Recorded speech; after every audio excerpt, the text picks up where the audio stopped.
নমস্কার বন্ধুরা, আজকের আহারে রান্নাঘরে সকলকে স্বাগত।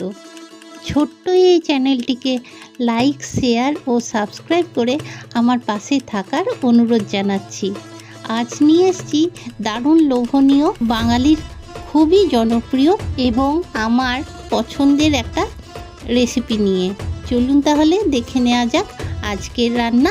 আমি রান্নাটা শুরু করছি সর্ষের তেল এবং অল্প একটু সাদা তেল দিয়ে। কোনো একটা ছুটির দিনে বড় বড় আলুর টুকরো দিয়ে লাল লাল মাংসের ঝোল আর ধোঁয়া ওঠা ভাত আমাদের প্রায় সকলেরই পছন্দের, তাই না বন্ধুরা?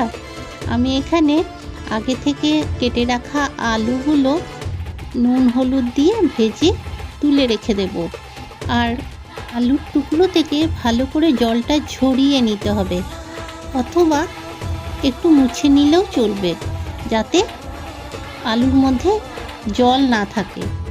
পুরো রান্নাটা যাতে করতে পারি সেই আন্দাজেই আমি তেলটা দিয়েছিলাম।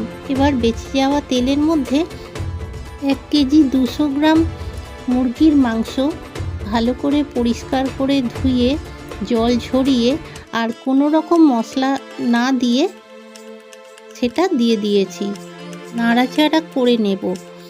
আর এভাবে রান্না করলে মাংসের নিজস্ব স্বাদ পাওয়া যায়, মাংসটা জুসিও হয়।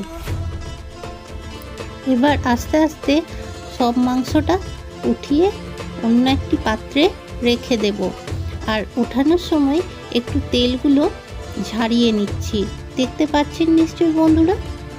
এবার ওই তেলে শুকনো লঙ্কা আর তেজপাতা দিয়ে দিয়েছি, আর দিলাম গোটা জিরে, হামালদিস্তায় এলাচ, লবঙ্গ, দারচিনি কুটে নিয়েছি, আর কয়েকটা গোটা গোলমরিচও ফোড়নে দিলাম। সুঘ্রাণ বের হলে আগে থেকে কেটে রাখা পেঁয়াজ, কাঁচা লঙ্কাগুলো দিয়ে দিচ্ছি। ভালো করে নাড়িয়ে চাড়িয়ে রান্না করে নেব। পেঁয়াজগুলো আর বেশি ভাজবো না। এবার এতে দিয়ে দিচ্ছি হলুদের গুঁড়ো, কাশ্মীরি লঙ্কার গুঁড়ো, জিরে গুঁড়ো, ধনে গুঁড়ো আর স্বাদ মতো নুন। এবার ভালো করে মিশিয়ে রান্না করে নেব। যেহেতু শুকনো মশলাগুলো আগে দিয়েছি, তাই একটু সাবধান থাকতে হবে। ভালো করে কষানো হলে, তেল ছাড়তে শুরু করলে দিয়ে দেব আদা, কাঁচা লঙ্কা বাটা আর রসুন বাটা।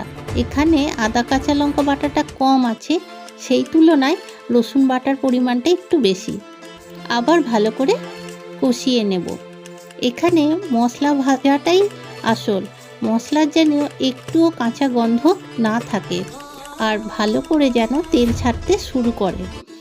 তারপর দিয়ে দেব আগে থেকে কেটে রাখা 2 টমেটো। আমি টমেটোর বীজগুলো ছাড়িয়ে রেখেছি। একবার এভাবে বানিয়ে দেখবেন বন্ধুরা, রান্নাটা কিন্তু খেতে অসাধারণ আর দেখতেও দুর্দান্ত লোভনীয়। লাল টুকটুকে এক বাটি মাংসের ঝোল থাকলে আর কিছু প্রয়োজন হবে না। বানিয়ে অবশ্যই আমাকে কমেন্টসে জানাবেন আপনারটা কেমন হয়েছিল।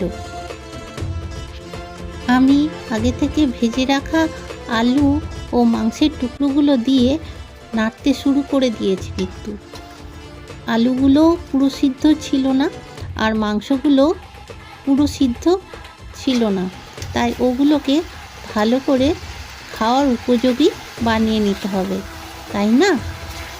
ভালো করে ধৈর্য ধরে সবগুলোকে নাড়াচাড়া করে সুন্দর করে কষিয়ে নেব। আমি রান্নাগুলো খুব ডিটেলসে ভালোভাবে সহজভাবে করে দেখানোর চেষ্টা করি, যাতে আমার সকল বন্ধু খুব সহজেই সেটা করে ফেলতে পারে। যদি একটু খেয়াল করেন, মাংসটা আমি যে রকম অবস্থায় দিয়েছিলাম এখন তার রূপ নিশ্চয়ই পাল্টে গেছে, বুঝতে পারছেন নিশ্চয়ই। এখন আমি